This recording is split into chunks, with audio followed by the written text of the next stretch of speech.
ಬಾರಿಯ ಕಲ್ಲಂಗಡಿ ಅಂಗಡಿ ಧ್ವಂಸ ಪ್ರಕರಣಕ್ಕೆ ಸಂಬಂಧಪಟ್ಟಂತೆ ಈ ಘಟನೆ ಆಗಬಾರ್ದಿತ್ತು, ಯಾಕಾಗಿದೆ ಅನ್ನೋದು ಗೊತ್ತಾಗಬೇಕಾಗಿದೆ, ವಿಚಾರ ಮಾಡಬೇಕಾಗಿದೆ ಅಂತ ಧಾರವಾಡದಲ್ಲಿ ಅಲ್ಲಿನ ಸ್ಥಳೀಯ ಶಾಸಕ ಅರವಿಂದ್ ಬೆಲ್ಲತ್ ಪ್ರತಿಕ್ರಿಯೆಯನ್ನ ಕೊಟ್ಟರು.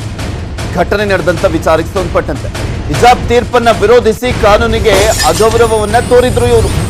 ಆಕ್ಷನ್ಗೆ ರಿಯಾಕ್ಷನ್ ಆಗ್ತಾನೆ ಹೋಗ್ತಾ ಇದೆ. ಇದನ್ನ ತಡೆಯುವಂತೆ ಕೆಲಸ ಆಗ್ಬೇಕಾಗಿದೆ, ಪರಿಹಾರ ಏನು ಅಂತ ಹುಡುಕ್ಬೇಕಾಗಿದೆ. ನಾನು ಗಲಾಟೆಯನ್ನ ಸಮರ್ಥಿಸಿಕೊಳ್ತಾ ಇಲ್ಲ, ಪರಿಹಾರವನ್ನ ಕಂಡುಕೊಳ್ಬೇಕು ಅಂತ ಹೇಳ್ತಾ ಇದ್ದೀನಿ ಅಂತ ಅರವಿಂದ್ ಬೆಲ್ಲತ್ ಹೇಳಿದ್ರು. ನಡಿಬಾರ್ದಿತ್ತು ಅದು ಒಂದು ವಿಷಯ, ನಾನು ಅದನ್ನು ಒಪ್ತೇನೆ. ಆದರೆ ಇದು ರಿಟಾಲಿಯೇಟ್ರಿ ಆ್ಯಕ್ಷನ್ ಇದು ಯಾಕೆ ಆಗತ್ತೈತಿ ಅದ್ರ ಬಗ್ಗೆ ಕೂಡ ನಾವು ವಿಚಾರ ಮಾಡಿ ಈ ಟೈಪ್ ಘಟನೆ ಮುಂದೆ ನಡಿಬಾರ್ದು ಅಂತಂದ್ರೆ ಅದಕ್ಕೆ ಫಂಡಮೆಂಟಲಿ ಈ ಘಟನೆ ಆಗಾಗ ಕಾರಣ ಏನೋ ಅಂಥ ವಿಷಯಗಳ ಬಗ್ಗೆ ಕೂಡ ನಾವು ಅಡ್ರೆಸ್ ಮಾಡಬೇಕಾಗ್ತದೆ. ಈಗ ನಮ್ಮ ರಾಜ್ಯದ ಒಂದು ಹೈಕೋರ್ಟ್ ಒಂದು ಡಿಸಿಷನ್ ಕೊಡ್ತು. ಹೈಕೋರ್ಟ್ ಡಿಸಿಷನ್ ಕೊಟ್ಟು ಹಿಜಾಬ್ ಬಗ್ಗೆ ಡಿಸಿಷನ್ ಕೊಟ್ಟರು. ಇಲ್ಲ ಏನು ಯೂನಿಫಾರ್ಮ್ ಐತಿ ಆ ಯೂನಿಫಾರ್ಮ್ ಎಲ್ಲರೂ ಹಾಕೋಬೇಕು, ಸಮವಸ್ತ್ರ ಅದು ಹೆಸರಿನ ಸಮವಸ್ತ್ರ, ಎಲ್ಲರೂ ಸಮವಸ್ತ್ರ ಹಾಕೋಬೇಕಂತೆ. ಅದಕ್ಕೆ ಎಲ್ಲ ಮುಸ್ಲಿಂ ಸಂಘಟನೆಗಳು ಕೂಡಿ ಅದನ್ನು ಅಂಗಡಿ ಮುಕ್ಕಟ್ಟುಗಳನ್ನು ಬಂದ್ ಮಾಡಿದರು.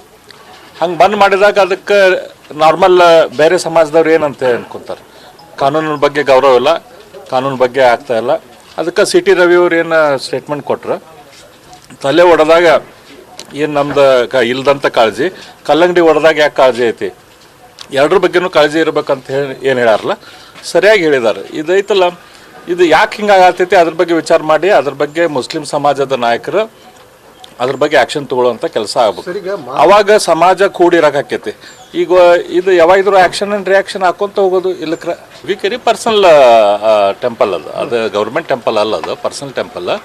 ಅಲ್ಲಿ ಯಾರನ್ನ ಇಡಬೇಕು ಯಾರನ್ನ ಇಡಬಾರ್ದು ಅದನ್ನು ಆಡಳಿತ ಮಂಡಳಿ ಅವ್ರದ್ದು ಕೊಡ್ತಿರ್ತಾರೆ, ಇಂಥವ್ರಿಗೆ ಅಂಗಡಿ ಹಾಕೋರಿ, ಇಂಥವ್ರಿಗೆ ಅಂಗಡಿ ಹಾಕೋಬೇಡ್ರಿ ಅಂತ ಹೇಳಿ. ಅದರ ಪೊಲೀಸ್ ಇಲಾಖೆದು ಏನು ಪ್ರಶ್ನೆ ಬರೋಂಗಿಲ್ಲ. ಈಗ ಅವರು ಮುಸ್ಲಿಂ ವ್ಯಾಪಾರಸ್ಥರಿದ್ರು ಕೂಡ ಯಾವ ಟೈಪ್ ಡ್ರೆಸ್ ಹಾಕ್ಕೊಂಡಿರ್ಬೇಕು ಅವರು, ಅದು ಪೂರ್ತಿ ಹಿಂಗೆ ತಲೆ ಮೇಲೆ ಟೊಪ್ಪಿಗೆ ಹಾಕ್ಕೊಂಡು ಗಡ್ಡ ಬಿಟ್ಕೊಂಡು ಮೀಸಿ ಬಳಸ್ಕೊಂಡು ನಾವು ಪೈಜಾಮ ಹಾಕ್ಕೊಂಡು ಅಲ್ಲೇ ಇರ್ತಂತ ಅನ್ಕೋ ಹಿಂದೂ ಭಕ್ತಾದಿಗಳಿಗೆ ಏನು ಅನಿಸ್ತೈತೆ. ಒಂದು ಕಡೆ ನಮಗೆ ಹಿಂಗೆ ಮಾಡ್ತಾರೆ, ಇನ್ನೊಂದು ಕಡೆ ಇಲ್ಲೇ ನಮ್ಮ ಗುಡಿ ಹೋಗೋ ಬಂದಿದ್ದು ವ್ಯಾಪಾರ ಮಾಡ್ತಾರೆ, ಇವ್ರಿಗೆ ಯಾಕೆ ವ್ಯಾಪಾರ ಮಾಡ್ಬೇಕಂತೆ. ಸಮಾಜ ವಿರೋಧಿಸಿದವರ ಮೇಲೆ ಕ್ರಮ ಆಗುತ್ತೆ. ಕಾಂಗ್ರೆಸ್ ತಮ್ಮ ಧರ್ಮ ಸಂಸ್ಕೃತಿ ಬಗ್ಗೆ ಮಾತನಾಡಬೇಕು. ಕಾಂಗ್ರೆಸ್ ಕನ್ಫ್ಯೂಸ್ ಆಗಿ ಜನರನ್ನ ಕನ್ಫ್ಯೂಸ್ ಮಾಡ್ತಿದ್ದಾರೆ ಅಂತ ಮಾತನಾಡಿದ್ದಾರೆ ಅಶ್ವಥ್ ನಾರಾಯಣ. ಕಾಂಗ್ರೆಸ್ಸೇ ಕನ್ಫ್ಯೂಸ್ ಪಕ್ಷ ಅಂತ ಸಚಿವ ಅಶ್ವಥ್ ನಾರಾಯಣ ಟಾಂಗ್ ಕೊಟ್ಟಿದ್ದಾರೆ ಕಾಂಗ್ರೆಸ್ ಪಕ್ಷಕ್ಕೆ. ಏನ್ ಮಾತನಾಡಿದ್ದಾರೆ ನೋಡಿ.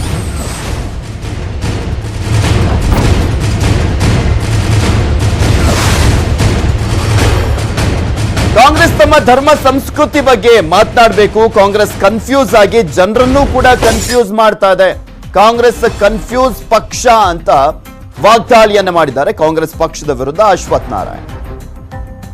ದೇಶದ ಸಂಸ್ಕೃತಿನ ವಿರೋಧಿಸ್ತಾ ಬಂದಿರೋರೆ, ತುಷ್ಟೀಕರಣವನ್ನು ಮಾಡ್ಕೊಂಡ್ ಬಂದವ್ರೆ, ಗೊಂದಲ ನಿರ್ಮಾಣ ಮಾಡುವಂಥ ಪ್ರಯತ್ನವನ್ನು ಮಾಡಿದ್ರು. ಯಾವ ಥರ ಸ್ಪಷ್ಟವಾದಂಥ ಭಾಷೆನಲ್ಲಿ ಮಾತಾಡಿದ್ರೆ ಗೊಂದಲ ಯಾಕೆ ಆಗ್ತಿತ್ತು, ಈ ಸಮಸ್ಯೆ ಯಾಕೆ ಉದ್ಭವ ಆಗ್ತಿತ್ತು, ಸ್ಪಷ್ಟತೆ ಇಲ್ಲದ ಕಾರಣ ಈ ಸಮಾಜದಲ್ಲಿ ಗೊಂದಲ ನಿರ್ಮಾಣ ಮಾಡಿರುವಂಥವ್ರು. ಹಾಗಾಗಿ ಈ ಗೊಂದಲ ನಿರ್ಮಾಣ ಮಾಡುವಂಥವ್ರಿಗೆ ಸಮಾಜ ಸಂಪೂರ್ಣವಾಗಿ ತಿರಸ್ಕಾರವನ್ನು ಮಾಡಿರುವಂಥದ್ದಿದೆ. ಇವತ್ತು ಸಂಪೂರ್ಣವಾಗಿ ತಿರಸ್ಕಾರವನ್ನು ಮಾಡಿ ಅವರ ಪಕ್ಷದಲ್ಲಿ ಏನಾದ್ರು ಪ್ರಜಾಪ್ರಭುತ್ವ ಇದೆಯಾ, ಅವ್ರಿಗೇನಾದ್ರು ಪ್ರಜಾಪ್ರಭುತ್ವ ಅಂದರೆ ಏನಾದ್ರು ಗೊತ್ತಿದೆಯಾ, ಅವ್ರ ಪಕ್ಷದಲ್ಲೆಲ್ಲ ಪ್ರಜಾಪ್ರಭುತ್ವ ಇನ್ಯಾವುದಕ್ಕೆ ಮಾನ್ಯತೆ ಕೊಡ್ತಾರೆ, ಗೌರವಿಸ್ತಾರೆ.